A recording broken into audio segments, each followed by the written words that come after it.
What's up everybody, welcome back to part 106 of this commentary playthrough of Final Fantasy X, the HD Remaster Edition.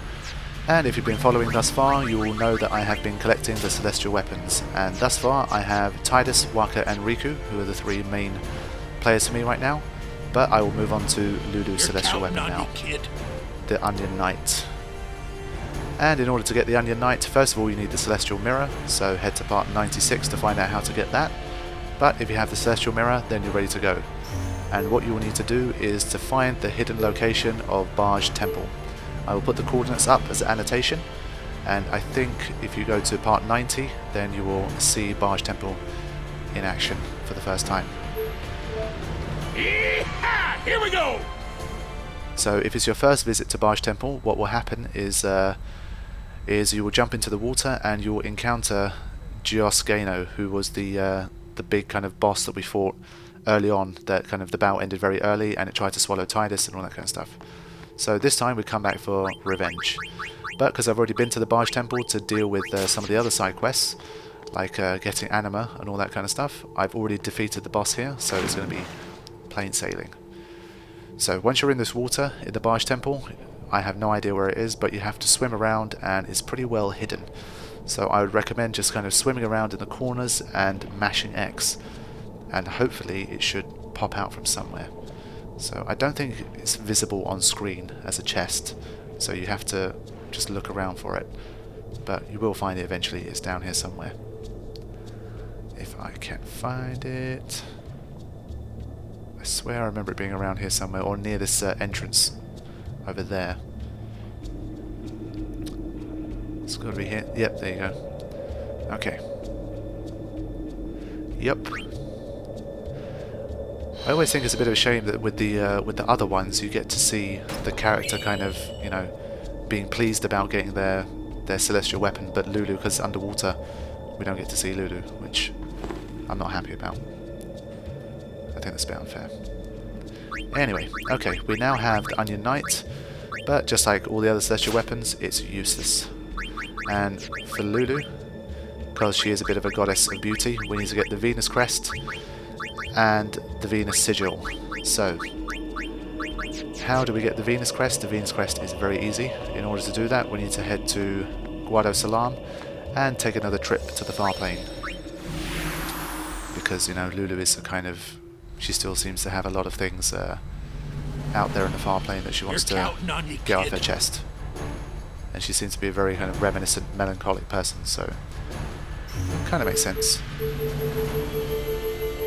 I would have thought perhaps Besaid, Here we go! but then they knew that the Dark Aeons would eventually be there, so maybe they thought it would be too cruel if we made Lulu's Crest and Sigil be based in Besaid.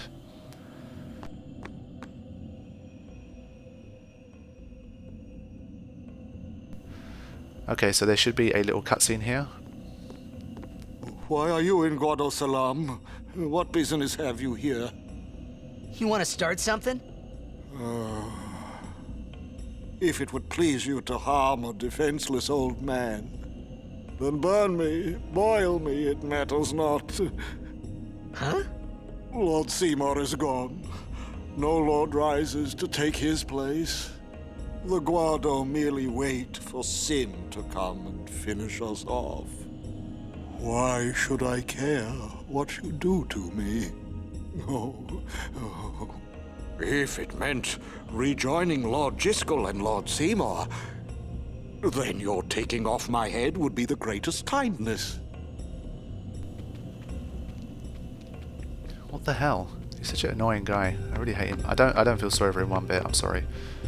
Come to kill the old man? I welcome it. Man, you're not worth it. Creep. Alright, let's head to the far plane. So the Guado are in a bit of a state of disarray with their amazing leader gone, who just murdered his own father, but no one seems to give a shit, even though it seems to be known that that was the case. Which is a bit weird. Does he say anything different? Come to... Fuck off. So yeah, the Guado are on the way down. It's a bit, I don't see why no one else is, you know, trying to take over Seymour's place. It's like, Seymour's gone, okay, we're all just going to let ourselves kind of perish now. seems a bit much, I think, just because Seymour died. Okay, I think there is a scene with Lulu here, but like I've mentioned before, I'm going to do like a final part where I Benevolent Lord Gisco and most wise Lord Seymour, the days spent in your service were the best in this old man's life. Those of us left behind will soon be destroyed by sin and join you in the far plane. I will serve you there as I have served you in this world, always. Okay, I'm not going to lie. He is ridiculously loyal. He does have that going for him. Okay, there is the Venus Crest. Even should sin disappear, the Guado are doomed without a leader. Okay, I've had enough of his depression. What was I saying? Okay, you can see that Lulu is there. What I would do for the final kind of episode to round things off, I would take one final trip round Spira. And to be honest, that's not something that I've done in the post-game before. Just kind of started from Besaid and gone into every single kind of house or thing just to see if I can trigger another cutscene. Because something happened where I triggered a cutscene that I'd never seen before. So I want to take one final trip round Spira to see if there's any new cutscenes that I've missed. And that will be kind of a final episode where I round things off. Just to take one final trip around Spira, and there I will show those kind of little cutscenes that I was talking about. And then I will end the series. So that will come right at the end, once Penance has been defeated. Okay, so I'm in the Thunder Plains. Why am I in the Thunder Plains? Well, some people really hate the Chocobo racing for Tidus's Sigil. Some people hate the blitzing for Waka's Sigil. Some people hate the butterfly catching game for Kimari's Sigil. And almost everyone hates the lightning dodging game for Lulu's Sigil. I'm still not dodging the lightning bolts. I'm going to wait until I get to the place that I want to get to. Now, if memory serves, when I was first trying to do this, there was a crater years ago that I researched, and I found out that there was this crater, and if you set it up properly, there should be a way to get like a repetitive strike going there, and once that happens, then you get like a rhythm going, and you should be able to get the 200 a lot more easily than just running around and letting it randomly strike you. So that's the crater that I'm looking for. I'm going to have a quick browse around, and when I find it, then we will discuss how to do this thing. Now, if you remember, I got hit by a lot of lightning bolts. So, tired of being struck by lightning? Feeling burnt out? Then come in for a rest at the Bilgan Memorial Travel Agency. You'll feel refreshed in no time. Obtain ether. So if you get struck by a particular, I think it's like 5 lightning bolts or something like that, then you get an ether. But I think there's a second prize. I think if you get struck by even more, then you get another prize. Because I haven't bothered to dodge a single lightning bolt in this game, I probably am not too far. Now, if you notice, once I get going again, there's going to be a desk on the right that is empty. Now, once you start your lightning dodging, then there will be a book there that will show you your lightning dodging stats. So you'll be able to see how many you managed to dodge. Now, there are some very important rules to know about lightning dodging. Once you get going, you cannot leave the Thunder Plains. So once your dodging begins, do not leave the Thunder Plains. That is very important, otherwise it will reset. Another important thing, do not save. Do not bother saving, because again, that's not going to work. So you can't do 100, save, and then do 100 more. Rule number 3, do not talk to this guy. In case it's the first episode that you're watching, do not talk to this guy. Rule number 4, I find it easier to play with the sound off. So what I do, I don't bother counting either, because I find that I tend to distract myself and get excited when I'm trying to count. So at the moment I'm just messing around trying to see if there's a spot that will help me out. But I will eventually find that crater. I'm just kind of looking around to see what other locations we have for lightning strikes. So yeah, what was I saying? What I do, I just get my iPod in my ear, and I think there should be, around 20 minutes is the minimum. So just set a timer, and once you find the crater, then just go for 20 minutes and don't bother counting. Just listen to some music and just chill, because the sounds are not always the most reliable. So I would prefer to go by the flashes rather than the sound. So that's how I do things. I I have my iPod in my ear, I watch the screen, and I watch the flashes. This is another crater, this might be another one. I seem to remember you just go around in a circle and at the same point every time it flashes, but yeah. So if you do want to take a break, okay, so what I'm going to do now is find the actual location, and once I've got the pattern going, then I will show you guys. Okay, so I stopped commentating because I wanted to concentrate fully on what I was doing. So this is kind of post-commentary, and this is the crater that I'm talking about. And this is a failed attempt, and you will see why I failed here. I think I got to 78 it was before I failed, but what you need to do, as you can see, once you get this rhythm going, is go back, kind of tag the lightning rod tower, and once you run back in, as soon as you get within the boundaries of the crater, it will flash white, and there will always be a strike every time. And because you're close to the lightning rod tower, when you're running back, you will not get hit with another lightning bolt. So it ends up being a nice rhythm for you to follow. So why did I fail? Because I'm doing this the next day, I kind of forgot. Sometimes what you do, once you get set into a rhythm, you start to try and predict the lightning strikes. And I think what I did was I pressed X too early, and then to compensate I pressed it for a second time because I thought it was going to come straight after. And obviously if you do two quick presses in succession, the game will recognize that as you're trying to cheat, and you'll get struck anyway. So I think that's what I did, because I messed up the rhythm here. But the key thing is to make sure that you go far enough away from the crater before turning back, because what I was doing was sometimes if you notice, there's a slightly darker patch that fades into the more light kind of pathway, and that was my first kind of marker. But every now and again that wouldn't work, so when you run back in, you lose the rhythm. So even though you run back in, the lightning bolt doesn't hit you, so there's no white flash, and then you have to start it again. And when that rhythm gets messed up, then you can screw up just like that. So that was my messed up attempt. Actually no, this was the one that I did, this was my second attempt. So I did 78 on the first attempt. The second attempt I had between 150 and 200. So for the first attempt I was kind of still counting, but after the second one I decided not to distract myself, just not count. But I knew I was close because I think I was going for like 18 minutes or so, so I thought there was an outside chance that I might have made it. So let's have a look at the prizes that you get for lightning dodging. And remember, you can do this as soon as you come to the Thunder Plains. Elixir, this is what I was talking about. I got hit by a certain number. Okay, let's go. So 5 dodges, X potion times 2. 10 in a row. Mega potion times 2. Remember, you can get these prizes the first time you come to the Thunder Plains, so this doesn't have to be a post-game thing. So you saw their MP sphere. I mean, this alone, 50 dodges nets you 3 strength spheres. So you've seen how much of a difference those make. So it's a very good idea to get those. HP sphere times 3, very nice. 150, Mega Elixir, and I was just praying that it would open one more time, but it didn't. Which was really annoying.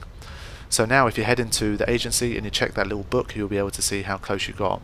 But I didn't because I was too annoyed. So I headed back to the crater to begin another session. Okay, so to see where the crater is, just check my map, just so you know exactly where it is. So when you first go in, make sure you go in from a big distance, like here. And you see nothing happened, so you need to set the rhythm off yourself. So you've gone in once, go in the second time, and now it's begun. So from here onwards, when you go back to the tower and you come back in, then it will strike every time. So in order to keep the rhythm and not run the risk of the lightning bolt not striking and messing up your flow, I would literally try to tag the rod tower. So run back, touch it, and then turn back. So that should pretty much guarantee that the bolt is going to strike every time. And once you do this, I didn't get going. I think that is literally the last time I failed. And from then it was perfect. I ended up dodging 237 bolts because I I think I timed myself for 20 minutes, but then I wasn't 100% sure, so I'd listened to one more song while I continued dodging, because once you get into that rhythm, it should be okay. The 150 one where I screwed up was just a lapse of concentration. There's no reason for me to fuck that one up. I think if you can get to like 100, then you should be fine for the rest. The first 50 really fly by, but then 50 to 150 seem to just take forever. So yeah, I've discussed everything that I have to offer about this lightning dodging thing. It does require patience, and if you're not used to it, then you know it is going to be difficult. You're going to fail very often. I have not done this lightning dodging in about 8 years, so for me it was a learning curve. I think the first time, the first decent attempt I had, I dodged about 30, and then it was the 78, and it was the 150, 180 or whatever that was. Then it was that one where I died after the fourth one, well not died, but failed. And then I had success. So perseverance, guys, just like anything in life, just you got to keep at it. If you want that sigil, then you need to do it.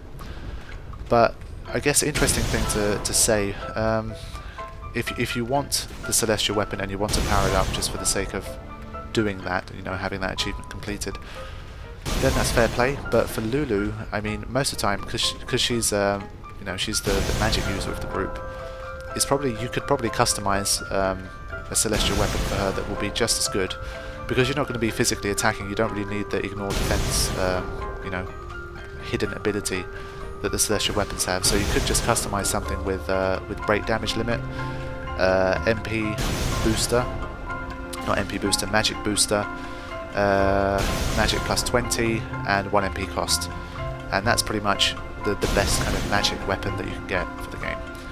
So if you customize that, then you know, provided that you're not using Lulu for physical attacks, then she's still going to kick ass. So you know, it's not absolutely essential that you do this, but if you want it just for the sake of having it, then definitely, obviously, you have to do it. No choice. So that's it. I have no more to say. I spent a good, I think, probably 25 minutes doing this, and as a result, I get the sigil. So I will forward it, and then we will see me get the sigil.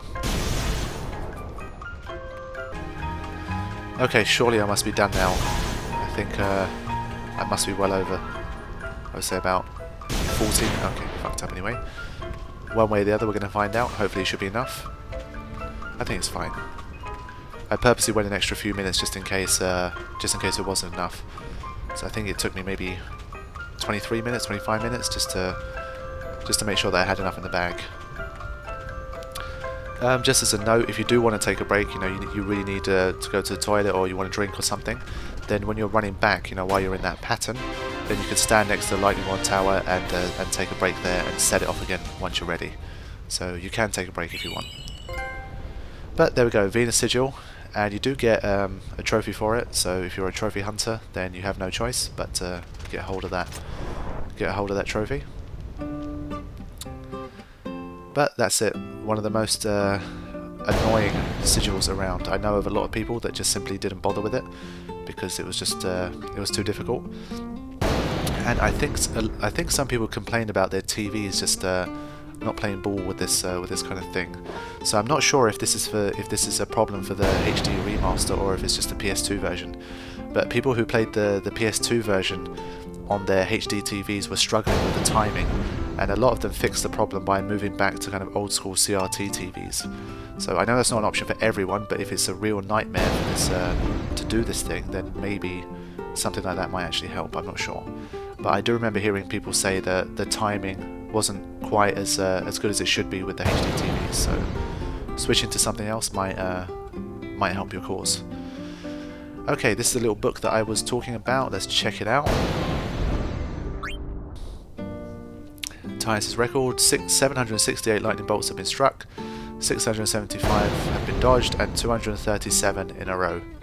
Excellent. 237. So I did say that I was pretty sure that I went over, and it's always good to make sure that you do go over, because you know the last thing you want is to be stuck at 196 and then have to do it all over again.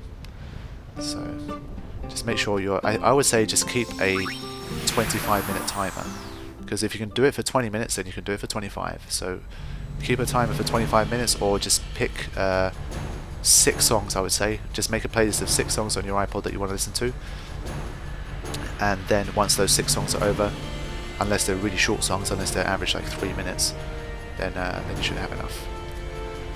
Okay, time to power this thing up. You're counting on me, kid. What would we do without you, Sid? And then that just leaves Kimahri, Yuna, and Auron. So Yuna and Auron are a little bit weird because I kind of already have what I need for those. But Kimahri, I will need to get both the Crest and the Sigil. So there'll be one final annoying minigame to do, and after that I should be able to sort the rest of the celestial weapons out without too much of a problem. Because Yuna's one is to do with Belgemine, and Auron's one is to do with monster capturing, which I have already done. So there's nothing new to do for those 2 celestials. But Kimahri's minigame can be a little more frustrating. I don't remember it being quite as bad as the others, but it can be annoying. So I've neglected Lulu in the post-game, like I've mentioned, for numerous reasons, but still it's nice for her to get her celestial weapon anyway. Keep her happy, because you don't want to piss off Lulu. And as Waka said, she gets mad easily.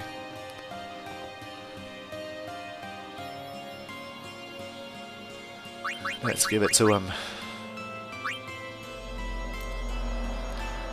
Okay, let's say that you don't get the Sigil, but you really love Shiva, and you want Shiva to be able to break the damage limit. I think it's very fitting that the 2 hotties, Lulu and Shiva, are connected. If you power up the Onion Knight with the Crest only, Shiva will be able to break the damage limit. So even if you don't have the Sigil, you have the added bonus of Shiva being able to break the damage limit. So double overdrive once again. And let's do the final modification. I think pretty much like all of Lulu's little dolls or whatever, they're all linked to previous Final Fantasy games. Apparently I think this is from Final Fantasy 3. Like I've mentioned before, I haven't played the really old Final Fantasies, so I don't know, but you know, you've got things like Moogles and Cactars and Onion Knights, so I think that's pretty much the case. So there you go, break damage limit, triple overdrive, magic booster, 1 MP cost. So because Lulu's overdrive kind of sucks, because the damage constant is so low, triple overdrive is not really the most useful. Magic plus 20 would probably be more useful to her in battle. But there you go, that's the way the cookie crumbles. But the only thing you need to note with Lulu is that it is not bound by her HP like it is for the others, for Tidus, Waka and Riku. Her one is bound by her MP, so the lower her MP is, the less damage she's able to do with her spells. So just bear that one in mind. Okay, so that's Lulu done. I will now move on to Kimahri's celestial weapon.